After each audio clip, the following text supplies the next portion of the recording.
Տեսեք, սա այն այգին է, որ մարտ ամսվա սկզբներից մենք հիմնեցինք։ Եկել է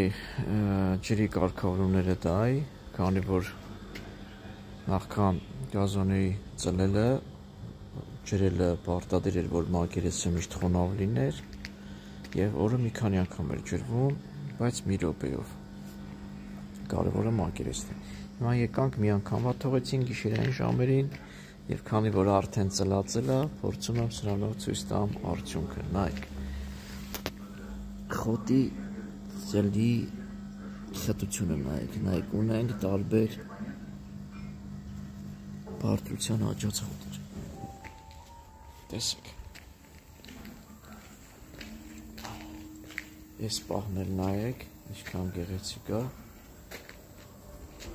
Այսինքն ինչքան հարմար ծլելը։ Դե մենք ստեղ հետագայում վարդեր ենք աճեցնելու։ Երևի հատվածն էլ ցույց կտամ, թե ինչքան հարմար աճելը, ինչքան գեղեցիկ արդյունք ենք ստացել։ Սա նորից եմ շեշտում, դեռ ծլելու փուլի մեջ է, այս վիճակն է դեռ։ Սա էլ վերևի հատվածը, մենք թելերը չենք անել, որ հետագայում վարդերը տնկելու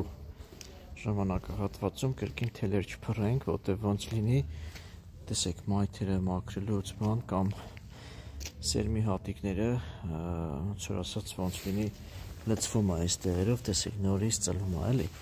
Դե մոլախոտերը էլ աճում, բայց մի հատ կարևոր բան, մոլախոտերը չեն հեռացնում մինչև գազոնը չհնձեն։ Ես սրանով ուզում եմ մեր աշխատանքի արդյունքը տեսնենք, մենք բոլորով, այսի որ նկարում եմ, բոլոր բուսականությունը շատ լավ վիճակում է, դե իհարկե եղևնիները բացված չի, մանրավելնիկները բան արդեն աշխատում է, որոշ ծառեր, ինձ համար գլխավորը խոտի արդյունքը ներկայացնելն է։ Տեսեք, սա հերվից, այսպես կողքից լավ անել, վերևից համարյա չի երևում, բայց կողքից տեսեք ինչ կանաչ տարածք է երևում։ Ինչքան օրը տաքացավ, արևը տաքացրեց, հողը այնքան ավելի արագ խիտ ծածկույթ ենք ունենալու, խոտի գերազանց ծածկույթ ենք ունենալու։ Սա է արդյունքը։ Ինչն է կարևոր, որ ամեն բան ճշգրիտ անեք եւ երազանց արդյունք ստանաք։ Այսքանը։